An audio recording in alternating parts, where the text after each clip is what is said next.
मौलाना सरदार अहमद साहब रहमतुल्लाह अलैह के पास ना एक बूढ़ी अम्मा अपना बेटा छोड़ गई। तो हजरत साहब ने को 2, 4, 5 महीने रखा। तो बाद में उसकी अम्मा को बुला के कहा कि भाई तू बेवा है, बेटा तेरा यतीम है, मैं नहीं चाहता कि इसका वक्त ज़ाया हो। ये पढ़ने वाला कोई नहीं, सारे नहीं भाई पढ़ने वाले होते। अब यहाँ उलमा बैठे हैं, मैं बेअदब भी ना हो जाऊँ। कुछ पूरे 8 साल लगा के भी आ जाते हैं, सनद भी उनके पास होती है। नाराज ना हो जाना, ये तो सब अच्छे लोग हैं। सनद होती है पर पता कोई नहीं होता। ये आला हजरत ने लिखी है बात। सनद होती है, पूरी डिग्री होती है, उस पर कई लोगों के साइन भी होते हैं। तो बहुत सारे तालिब इल्म ऐसे होते हैं जो मदारस में कहते हैं मैं फाजल फलां हूँ, लेकिन कोई शय पास। तो मौलाना सरदार अहमद साहब मुहद्दिस आज़म पाकिस्तान रहमतुल्लाह अलैह उस बूढ़ी को कहने लगे तेरा बेटा कुंद देना, पढ़ना पढ़ाना इसने कुछ भी नहीं, तो यतीम बच्चा है, कल को तू कहेगी कि मेरे बेटे ने वक्त ज़ाया किया तो वापस ले जा। बूढ़ी अम्मा रोने लग गई, कहने लगी मैं पढ़ाने तो नहीं लाई थी, मैं तो आपको रब का वली समझती हूँ, मैं तो नौकरी कराने लाई थी। नौकरी हजरत अनस बिन मालिक कहते हैं मेरी अम्मा भी हुजूर की बारगाह में दे गई थी। हुजूर की बारगाह में ये नहीं कहा था कि या रसूलल्लाह पढ़ा दें, हाँ मैं जिम्मेदारी से बात कर रहा हूँ। ये नहीं कहा था हुजूर मुजाहिद बना दें, ये थोड़ी कहा था कि या रसूलल्लाह सल्लल्लाहु तआला अलैहि वसल्लम से मुफस्सिर, मुहद्दिस, मुहक्किक, मुफ्ती बना दें। हजरत अनस की अम्मा कह गई थी सोनिया जब तक ये रहेगा ना आपकी नौकरी करेगा, ये घर के काम काज करेगा, ड्यूटी करेगा, हुजूर ये आपकी नौकरी करेगा। तो मेरे महबूब ने फिर दुआ कर दी, अल्लाह इसे बरकत अता फरमा। तुम समझता है खिदमत वाला खाली रह जाता है? जितना जायका खिदमत वाले को मिलता है, जो उसके नसीब में आता है, वो किसी का नसीब कहां भाई। हजरत अनस कहते हैं हुजूर ने दुआ कर दी, बरकत की। मुझे तो खेती बाड़ी आती भी नहीं थी, पर लोगों के बाग में साल में 1 दफा फल लगता था, मेरे बाग में 2 दफा लगता था। हुजूर ने दुआ कर दी अल्लाह इसे औलाद दे। फरमाते हैं मेरे बेटे, मेरे पोते, मेरे नवासे, मेरी बेटियां, फरमाते हैं मैं जिंदा हूं और मेरी 100 औलादे मौजूद हैं।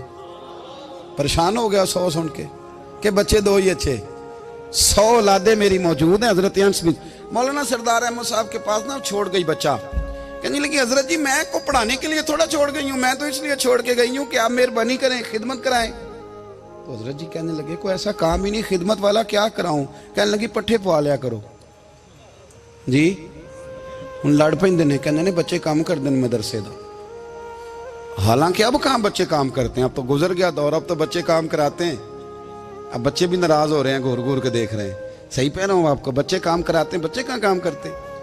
कहने लगी ये चारा डाले करेगा आपकी भैंसों को। तो हजरत ने उसको कहा कि बीबी चारा मेरी भैंसों को डालने के लिए मैंने बंदा रखा हुआ है, तो तू जा ले जा। कहने लगी हाथ बांध के हुजूर मेहरबानी करें रख ले, चारा डालेगा। और पुत्र तवज्जो से चारा डालना हजरत की भैंसों को। रोने लगी, हजरत ने रख लिया, महीने का खर्चा भी देते। शाम को ना वो सारा दिन काम करता, शाम को आके पैरों में भी बैठ जाता। हजरत जी लाएं तेल थोड़ा सा, पैर ना दबा दूं। 8 साल साथ वाले पढ़ते रहे, ये बेचारा नौकरी करता रहा। मेरा रूप भी नहीं ते मेरा रंग भी नहीं, और मैनू यार मनान दा टंग भी नहीं। कभी कभी ना हजरत बिलाल हबशी फारग होते ना, तो नबी पाक की बारगाह में अर्ज करते हुजूर कोई काम तो नहीं, सारे हो गए, हुजूर जाऊं जरा, चले जाते। एक दिन सलमान फारसी कहने लगे या रसूलल्लाह ये बिलाल कहाँ जाता है। फरमाया जा देख के तो आ। हजरत सलमान वापस आए तो आके रोने लगे, कहने लगे सोनिया जब यहाँ से जाता है ना तो जाके सैयदा फातिमा की चक्की पीसनी शुरू कर देता, बीबी साहबा के काम करने लगता है, घर में जाके असनैन की ड्यूटी करता है, वहां भी काम यहाँ भी काम। वो चारा डालता रहा, उसने चारा डाला। हजरत मुहद्दिस आज़म की भैंसों को दस्तारे फजीलत का वक्त आ गया, सारे पगड़ियां सजा के आ गए, आज दस्तार होगी। ये ना पीछे होके बैठ गया, चूंकि पढ़ा ही नहीं था तो दस्तार का है कि दस्तार तो उसकी जो पढ़ेगा, हमने तो पढ़ा ही नहीं, हमने तो यार पढ़ा, घर पढ़ा, ड्यूटी करी। हजरत मुहद्दिस आज़म रहमतुल्लाह अलैह के यहाँ जब ऐलान होने लगा ना कि अब दस्तार होगी, तो हजरत ने पहला ऐलान उसका फरमाया। तो मजा वाला बंदा कपड़े भी कदी कदी बदलता है ना, वो कहता है जिस हाल में भी था मैं पलट के देखने लगा कि पढ़ा पढ़ाया तो है, कोई शय नहीं। तो ये माजरा क्या है, पीछे से उठ के आए تو کہتے ہیں باقیوں کی دستار کسی عالم نے کی, کسی صوفی نے کی, لیکن یہ بھینسوں کو چارہ ڈالنے والا جب آیا تو محدث اعظم نے فرمایا پگڑی کے بال کو کوئی ہاتھ نہ لگائے, یہ ساری دستار میں نے کرنی ہے. اور فرماتے ہیں حضرت بال بھی دیتے جاتے تھے اور آنسو بھی بہاتے جاتے تھے, ماتھا بھی چومتے تھے اور فرماتے تھے دستار کے بعد چلا تو نہیں جائے گا یار, مجھے تو عبادت بھی نہیں رہ گئی, مجھے تو چابیوں کو بھی نہیں پتا کون سی کہاں رہتی ہے, جائے گا تو نہیں تو رو پڑا, کہنے لگا سوڑیا جائے تو وہ جس کے پلے کچھ ہے ہو, آتا جاتا تو ہے کچھ نہیں, مجھے کس نے رکھنا ہے, میں نے کہاں جانا ہے, ادھر کہاں تو ادھر ہی رہوں گا. وہ اس طالب علم کے سارے استاد بھائی کہتے ہیں اس نے دستار کرائی, پڑھا پڑھایا کچھ نہیں, پر جو مسئلہ اڑ جاتا تھا نا, وہ جو اڑ جاتا تھا نا, وہ جا کے اس سے پوچھتے تھے تو کتابیں کھولنے کی ضرورت نہیں پڑتی تھی. حضرت بلال حبشی کبھی سپاہ سالار بنے تھے کسی جنگ میں, کسی صوبے کے گورنر بنے ہوں, بولو تو صحیح ہے. ان کا تعارف کیا تھا؟ نبی کریم کے غلام. حضور کے نا جو ذاتی معاملات تھے نا, 20 انصاری نوجوان تھے جو ہر وقت نبی پاک کے پاس کھڑے رہتے تھے کہ حضور کو حکم کریں, 20, اور 34 سے لے کر 40 تک غلام ہر وقت حضور کی بارگاہ میں رہتے. حضرت بلال حضور کے ذاتی معاملات کی خدمت کرتے تھے. کوئی ایسی وہ جو تبلیغ کی یا دعوت کی یا جنگ کی یا جہاد کی کوئی ڈیوٹی نہیں وہ کرتے تھے, ذاتی خدمت سرکار کی. حضرت عمر فاروق وہ شخص ہیں کہ جنہوں نے کبھی کسی بندے کو خاطر میں نہیں لائے ہوئے, لیکن جب حضرت بلال آتے تھے نا تو جناب عمر اٹھ کے کھڑے ہوتے تھے, کرسی چھوڑتے تھے اور پھر ایک نعرہ لگاتے تھے, کہتے تھے یا بلال انت سیدنا, بلال تو ہمارا سردار ہے یار, تو ہمارا.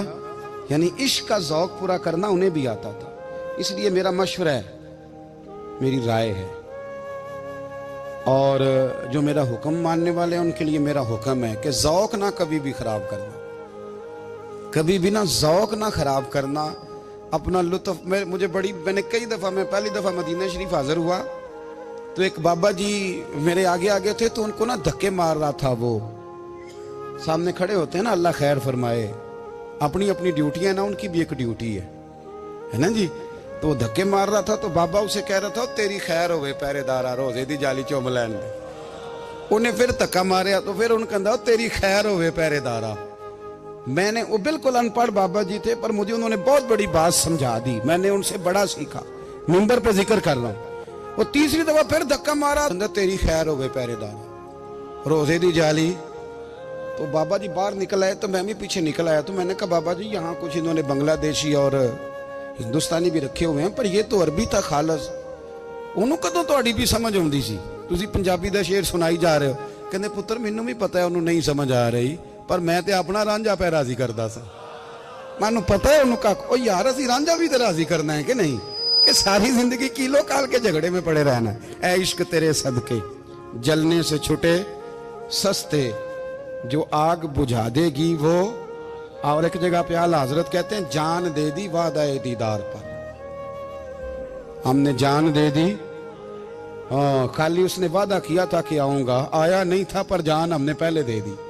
تو اس لیے نا ذوق, شوق, پیار, وارفتگی, محبت اساتذہ کے لیے, بزرگوں کے لیے, علماء کے لیے, مشائخ کے لیے, بڑوں کے لیے, نہ ذوق نہ کبھی خراب ہونے پائے. اللہ آپ کو سلامت رکھے. اور کچھ دعائیں میں نے دے دی ہیں, کچھ اللہ جانتا ہے میرے دل میں ہیں, وہ میں دیتا رہتا ہوں. اللہ آپ کو ہمیشہ شاد و آباد فرمائے.